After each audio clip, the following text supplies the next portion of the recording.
Hi, I'm Allie. And I'm Becky. We are registered dietitians that are passionate about food as medicine.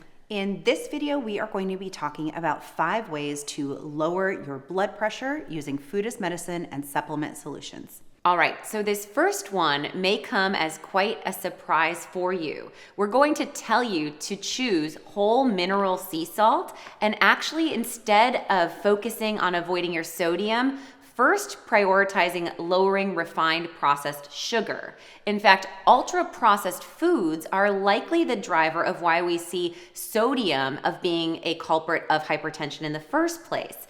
We see in this study here that fructose and added sugars can actually more significantly increase hypertension or elevations in blood pressure. We want you to eliminate those ultra-processed foods, get out of the center aisles of the grocery store, and focus on eating whole, real foods. When you're doing this, you're actually going to want to have a quality mineral salt, which provides an array of minerals in a trace form, as well as support for electrolyte status. In fact, watch this video here where we talk all about electrolytes and the connection of electrolyte balance for heart disease prevention. Our next recommendation may not come as much of a surprise, and it's to reduce stress. We know that when we are under stress, we're going to see this cascade of neurotransmitters and stress responding hormones, namely cortisol and epinephrine. And we know that release of cortisol and epinephrine can actually elevate our heart rate and can cause vasoconstriction, narrowing those vessels and causing our blood pressure to rise just under stress alone. So our first recommendation would be to harness your stress response using this 4-7-8 breath that we teach you about in this video, which has been clinically proven to reduce blood pressure. And it's a fabulous tool to use to set the tone of your day and to mix in throughout the day when you're starting to kind of feel yourself getting stressed and feel that elevation of blood pressure. To level things up on more of a clinical intervention, we would highly advise using bioidentical GABA. GABA is an inhibitory neurotransmitter, or essentially a mellower outer to our stress response. We've seen in clinical studies just 80 milligrams of GABA a day can lower both the systolic and diastolic blood pressure when compared to a placebo.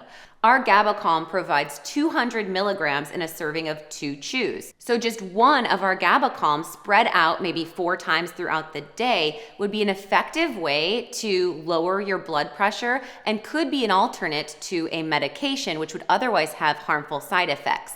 What's more is not only do you get the hypertension reduction or blood pressure reduction, you also get the mellow out anxiolytic or anxiety reducing effect, which can reduce irritability, short fuse, and often that bottleneck of that fight or flight stress response. Yes, and I love the GabaCalm used for the situational elevated blood pressure too. So if you're someone who maybe doesn't have high blood pressure on a day-to-day, or you've never been high at home when you monitor, but you go into your doctor's office and you have that white coat hypertension, your blood pressure all of a sudden is showing elevated.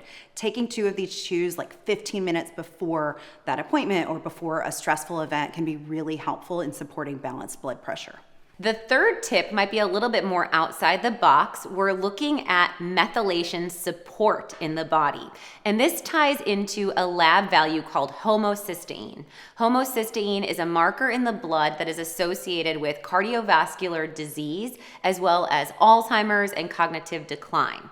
On a vascular level, homocysteine drives rigidity, and this can create stress on the vessels, which also increases that tension, driving hypertension or elevated blood pressure. We look at methyl donors, or nutrients that support methylation, to actually reduce that homocysteine as a biomarker, which has been shown clinically proven. This would include methylated forms of B vitamins like this nature folate, methylcobalamin, B6. We're also looking at minerals such as zinc and manganese, and antioxidants such as N-acetylcysteine, which have all been shown in studies to have effective ways of lowering homocysteine values. Now, beyond those nutrients that we typically think of, such as the B vitamin family supporting methylation, berries actually have action on methylation as well. In fact, this study shows that the anthocyanins and other antioxidant compounds in berries actually have adaptogenic effects on methylation.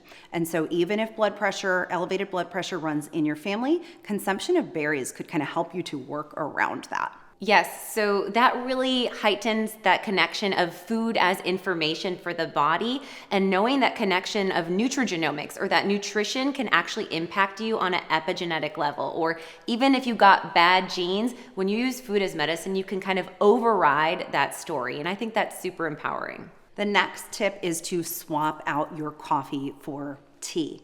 So we know that coffee in many individuals can cause an elevated and heightened stress response with surge of that epinephrine and cortisol that I alluded to previously. But studies show that elevated coffee consumption also can elevate that homocysteine marker, driving elevated blood pressure. This study showed that coffee consumption, but not tea consumption, was linked to high blood pressure. And so consuming something like green tea would be a fabulous swap out, still going to get you that caffeine in a more kind of measured, stable delivery. And what's more is that green tea, with its high antioxidant properties, is actually going to support reduction of blood pressure.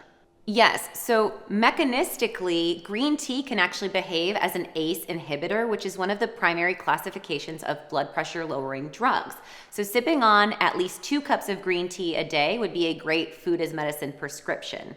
Now, if you are looking to explore a new tea, I would highly advise our Flower Power Green, which has botanicals, 5 different flowers incorporated with an organic jasmine green tea base. These botanicals also work with diuretic properties, reducing excess fluid in the body, further supporting blood pressure, and nervine effects, aiding to calm the nervous system, offsetting that stress response. So you get a synergy of properties with our Flower Power Green Tea, and it's absolutely gorgeous. And if we're looking for a caffeine-free or maybe an alternative in the evening, that's not wine in my glass right here. This is actually our You Glow Girl tea, which is a combination of rooibos, which is going to be high antioxidant once again, and then it also has hibiscus, which hibiscus tea has been shown in research to lower blood pressure.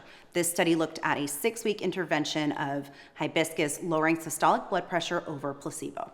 And our 5th recommendation here is to use chocolate as medicine. Chocolate actually has a bunch of antioxidants and flavonoids that can increase nitric oxide levels in the body. This supports vasodilation, or the widening of your blood vessels, which in turn reduces that blood pressure. What's more is the potent antioxidants in chocolate have also been shown in studies to support endothelial stability or integrity, basically supporting the vessel structure so it's less prone towards injury or micro tear, driving the pathology of heart disease.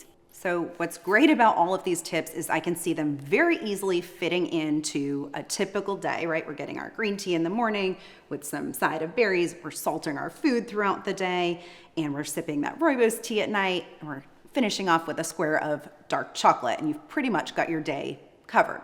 And maybe you start with that 4-7-8 breath, right? But what's more is that these recommendations can actually support whole body health and also support the cardiovascular system in general, preventing heart disease, not just focused on that one marker of elevated blood pressure. Yes, when you use food as medicine and targeted nutritional supplement support, you can get a myriad or a synergy of beneficial outcomes instead of that whack-a-mole of combating the side effects from drug or medication intervention. Did you learn something from this video? Be sure to like and subscribe and drop us a comment below on what you learned and what food as medicine tips you're going to incorporate into your day.